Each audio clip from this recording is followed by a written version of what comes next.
Tonight, the massive winter storm causing headaches on one of the busiest travel weekends of the year. Tens of millions under winter weather alerts as one of the biggest snowstorms in years hits the Northeast. Plows struggling to keep up in New York as icy conditions cause dangerous crashes like this one in Connecticut. At the airport, major disruptions for thousands of flights during the rush home. We're tracking it all. Russia pounding Ukraine with drones and missiles in one of the heaviest attacks in months, ahead of a high-stakes meeting between President Trump and Ukraine's President Zelenskyy set for tomorrow. The president saying the biggest issue for next year's midterms will be pricing, after calling the issue of affordability a hoax just 2 weeks ago. This as polls show people are struggling, and it could be Republicans who end up paying the price. The chaotic shooting at a sheriff's office, a heavily armed suspect opening fire, the massive police response, and the armed standoff. The late developments tonight in the investigation. A remarkable rescue in Texas. A father tracks down his daughter after police say she was abducted at knife point. How he was able to use her phone to save her. What we know about two people who got dangerously close to the Kilauea volcano, even waving to the camera while it was erupting. A wild rollover crash, a truck spinning into and crashing into another. How everyone was able to walk away. Why the ball drop at Times Square will look a little different this New Year's Eve. And there's good news this year. The moments that inspired, captivated, and moved us when we needed it the most in 2025. This is NBC Nightly News with Jose Diaz-Balart. Good evening. I'm Laura Jarrett in for Jose tonight, and we begin with that massive winter storm and the big problems it's creating for people trying to get home from the Christmas holiday. Here in New York, the storm dropping the most snow the area's seen in 4 years. Some parts of the Northeast getting nearly a foot. Plows struggled to keep up with that heavy snow and ice, making it pretty dicey for people on the roads. And at the airport, it's not looking any better. Take a look at this map. You see all that red? Those are major airports seeing massive disruptions tonight, including long lines with hundreds of flights canceled and thousands more delayed. Stephen Romo starts us off. Tonight, parts of the country dealing with a winter weather wallop, just as millions try to head home from holiday celebrations. Parts of New York State seeing nearly a foot of snow as plows struggle to keep up. Snow also piling up in cities like Binghamton as poor visibility caused a major problem for drivers. Meanwhile, New York City getting the most snow it's seen in almost 4 years, with 4.3 inches falling in Central Park. We don't get much snow lately, right? In the past few years, and it's nice to get one. Both New Jersey and New York declaring states of emergency before the storm hit, with northern New Jersey also seeing up to 4 inches. Travelers dealing with the brunt of the weather woes. Thousands of delays and hundreds of cancellations nationwide, piling up at major airports in the Northeast starting early Saturday morning. Show up maybe 5 hours early. 5 hours. While drivers getting their share of problems too. Serious crashes like this one in Connecticut involving a police officer. In Michigan, ice and car crashes snarling roadways as that ice also coated pretty much everything in sight. Ice also leading to problems in Pennsylvania with crashes, including a jackknife semi causing Interstate 80 to shut down. All leaving many people spending their last weekend of 2025 navigating this travel trouble. Stephen joins us now from a busy LaGuardia airport. And Stephen, this weather, it's far from over. Yeah, that's right, Laura. There's another winter storm set to move into the Northeast tomorrow, and forecasts show that it could bring rain, freezing rain, sleet, and snow into the region as many more people try to make that journey back home. Laura? Stephen Romo, thank you. Overnight, Russia unleashing a massive drone and missile attack on Kyiv. The offensive coming as President Trump is set to meet with Ukraine's President Zelenskyy tomorrow. Danielle Hamamdin reports for us. In the Ukrainian capital, the sound of drones once again buzzing across the night sky as Russian strikes pounded Kyiv. killing at least one person and injuring more than 20, according to Ukrainian officials. Russia launching a massive barrage of more than 500 drones and missiles just hours before the Ukrainian leader is set to meet with President Trump in Florida. On his way to the U.S., Zelenskyy stopping in Canada for a meeting with Prime Minister Carney. And tomorrow I will have, I hope, very important and very constructive meeting with President Trump. Peace talks are slowly inching forward. The main sticking point remains territory. Moscow is looking for full control of the Donbas region in the east. Vladimir Putin saying tonight that if Ukraine doesn't want to resolve the conflict peacefully, then Russia would resolve all its goals by force. Zelenskyy has said any compromises on territory should be decided by the Ukrainian people in a vote, and that his country needs U.S. security guarantees in any peace deal. Trump telling Politico on Friday the Ukrainian leader doesn't have anything until I approve it. Back in Ukraine, another day spent sifting through debris. We are begging the whole world, says this woman, let there be an end to all this for the sake of our children. Danielle Hamamdjian, NBC News. Well, as the 2026 midterm elections approach, polling appears to show that the economy and affordability are issues that Americans are struggling with right now. And as Julie Sirkin shows us, President Trump is defending his handling of it all and unveiling a new message. Tonight, President Trump predicting pricing as the focus of next year's key midterm elections. As a majority of voters tell NBC News, the economy is on the wrong track during his second term. In an interview Friday, the president pointing the finger across the aisle for high pricing, claiming his administration is bringing it down, trying to reframe the issue of affordability, which he dismissed earlier this month. Affordability is a hoax that was started by Democrats. Many Democrats are leaning in. Everything comes back to making the case for an affordability agenda. The party made affordability top of mind in November, and it paid off at the ballot box. In 2024, Mr. Trump frequently pledged to lower costs at the grocery store. I won an election based on that. We're going to bring those prices way down. Costs have climbed over the last 5 years, especially at the grocery store, with the prices of many items still moving in the wrong direction. Our most recent NBC News poll finding Americans trust Democrats more than Republicans to handle the rising price of everyday things. And as 2025 comes to a close, another cost of concern, healthcare. Premiums expected to jump, with tax credits that helped make the Affordable Care Act cheaper set to expire. With control of Congress on the line next November, Democrats are hoping the cost of living issue, from groceries to medical costs, could help them claw back ground from Republicans. And Julie Sirkin joins me now from West Palm Beach. Julie, we're getting close to the new year, which means we could start seeing the impact of those health care subsidies set to expire.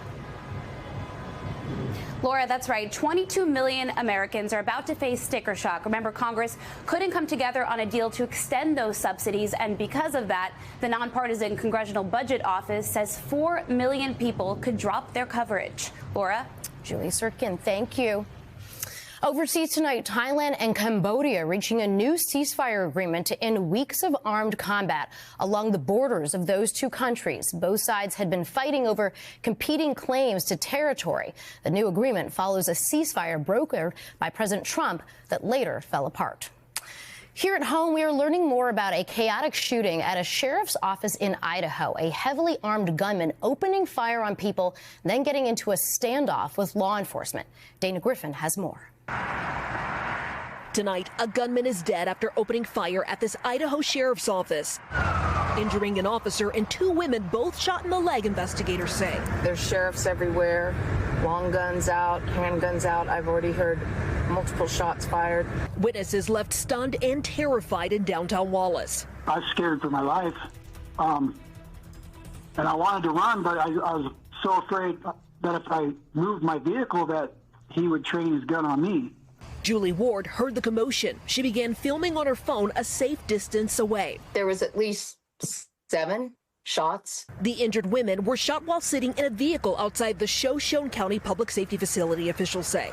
Photos show a bullet-pierced windshield. About 2:30 p.m., suspect entered the sheriff's lobby and began firing. Multiple law enforcement agencies rushing to the scene, including the FBI. When you have a person that goes into a lobby of a sheriff's office and starts a shootout, that's a pretty significant event. Once the armored car started approaching the front of the entrance and calling out the suspect and telling him to show his hands, and then I heard 2 rounds after that. The suspect was shot and killed inside the lobby. No one else was hurt. Dispatchers were in a protected room, the sheriff says. The gunman is yet to be identified, and tonight his motive remains unclear. Laura? Dana Griffin, thank you. In sports, the University of Michigan announcing a new head football coach this weekend. Outgoing Utah coach Kyle Whittingham will now lead the Wolverines about 2 weeks after the school dismissed coach Sharon Moore for what the school said was an inappropriate relationship with a staffer. He now faces charges for stalking and home invasion. The school says Whittingham is on a 5-year contract that will run through the 2030 season. Still ahead for you tonight, a Texas dad rescues his daughter after her alleged abduction, tracking her down using cell phone data. Plus, 2 people seen on video posing dangerously close to the Kilauea volcano while it was erupting. That's next. And now to a remarkable story out of Texas tonight after police say a father rescued his daughter from a suspected kidnapping, tracking her down using the parental controls on her cell phone. Ryan Chandler reports. It was a parent's worst nightmare on Christmas Day. Police say a 15-year-old girl was out walking her dog in Porter, Texas, just north of Houston, when a man threatened her with a knife, abducting her. When she didn't return at her normal time, her father set out to find her, using parental controls to pinpoint her phone's location. That's when the sheriff's office says the father found her and the dog in a truck in a partially wooded area almost 2 miles away, rescuing her from a man who was partially undressed. 23-year-old Giovanni Rosales Espinoza, now held in the Montgomery County Jail without bond, charged with aggravated kidnapping and indecency with a child. Law enforcement experts say the tech that helped track the teenager was key in this case. You got to sit down with your teenagers and explain to them that this is to keep them safe. If you want somebody to come rescue you, having your location is critical. I'd make him Father of the Year. The sheriff saying Christmas is a day meant for joy, but this man chose to shatter that joy by targeting a child. Neighbors here tell us this is a sleepy neighborhood, with kids often running up and down the streets. Tonight, they're praising a father's bravery and intuition. Ryan Chandler, NBC News, Porter, Texas. We are back in just a moment with wild new video of an out-of-control truck rolling over into a parked truck. And get this, the driver inside that truck made it out okay. That's next. Back now with a dangerous stunt caught on camera while the Kilauea volcano was erupting. The U.S. Geological Survey telling NBC News that these men were spotted on one of the volcano's cameras and dangerously close to the lava earlier this week. That area not accessible to the public inside Hawaii Volcanoes National Park. Also tonight, take a look at this dramatic crash caught on camera. You see that parked pickup truck when suddenly another truck spins out of control, almost going airborne and rolling directly into the windshield. Amazingly, the driver inside that truck that was just hit walked right out. It all happened in Hollywood, Maryland, and the local fire department says 3 people were hurt. And we are only a few days out from ringing in 2026, and the crystal ball for New Year's Eve was installed in Times Square today. This year's ball will sparkle in red, white, and blue to kick off months of celebrations for America's 250th birthday on July 4th. When we come back, there is good news this year. Our look at the moments that lifted our spirits, made us smile, and inspired us in 2025.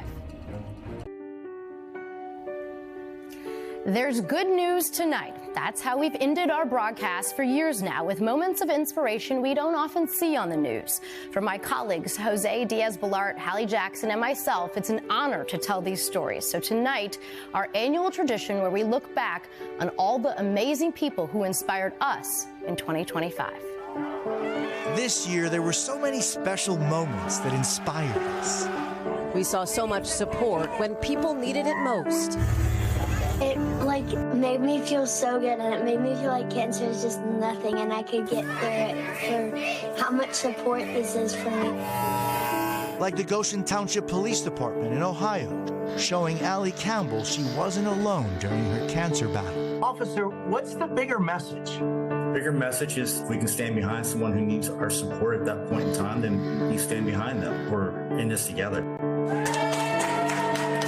There were heroes like Laura Wiley's care team, spending all night decorating for this mini high school graduation after she missed hers because of a sudden illness.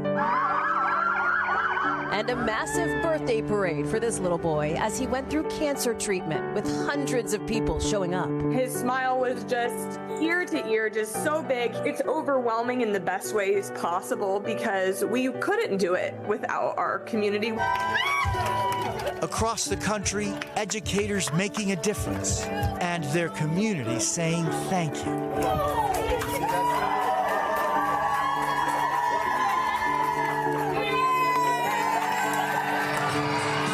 Hundreds of students celebrating custodian Amy Warwick, just named Employee of the Year at her Idaho elementary school. Sometimes we feel like we're just the custodian, the lunch lady, or something like that, and our school makes us feel special no matter what spot we're at. There was hug after hug for lunch lady Betty Duquette, retiring after decades at her Massachusetts high school. Teachers, staff, office workers, and most of all, my family of Aggie students whom I love and care about. I will remember you always. Sergeant Randy Goodall, a school resource officer in Ohio, overwhelmed with love when his school held this surprise assembly in his honor. To watch over the kids, help the kids in any way we can, whether it's tie a tennis shoe, try to help fix a scrape on an elbow, or to wipe a tear away. It's not a job, it's a gift. We saw hard work pay off. From getting into college to scholarships filled with opportunity. Future doctors heading to medical school. And a coach's special surprise for a team manager's hard work on the hardwood. As of tonight, you're full scholarship.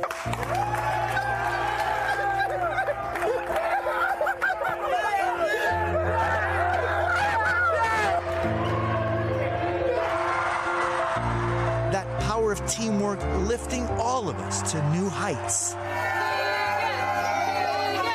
Like these kids cheering on Keegan Harrison before he and his mom biked their way to gold for Team USA at the World Transplant Games.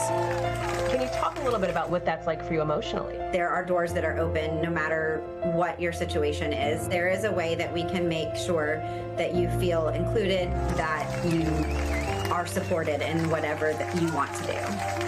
Move it, move it. And for this coach, cancer wouldn't slow him down.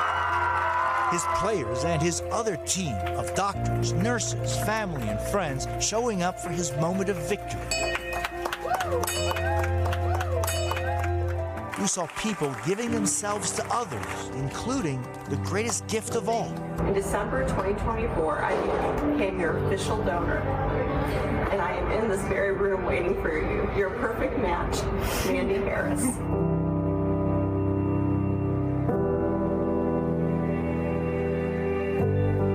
Why are you doing this? It was like God just kind of pushed me a little bit and said, go ahead and try. There you go. We met 10-year-old Stephen Mondak, who stepped up to donate stem cells that saved his dad. What does it mean to you that it was your son who did that? You know, there's that old saying that not all heroes wear capes. Well, mine didn't wear a cape. Mine put out a hospital gown and donated 6 million stem cells and saved my life.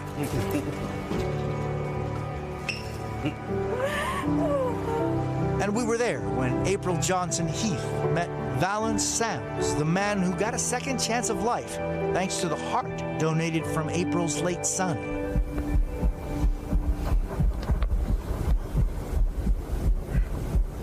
He just had a big heart. Now he's got a big heart. There were new beginnings. A new home for a hero. And the next generation of heroes. Students asking a different kind of question. Will you marry him?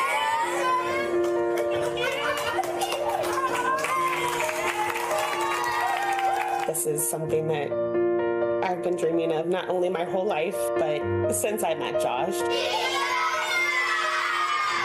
We wanted to give a quick shout out from a very grateful group of grandkids. New adventures with friends and family.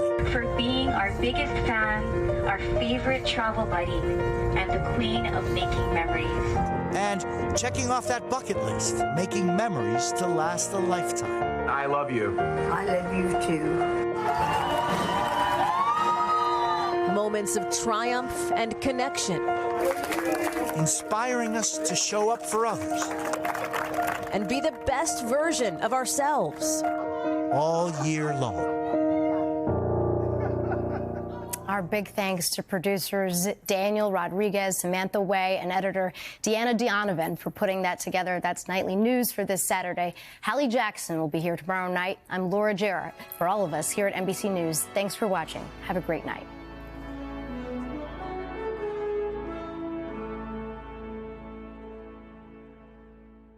We thank you for watching, and remember, stay updated on breaking news and top stories on the NBC News app or watch live on our YouTube channel.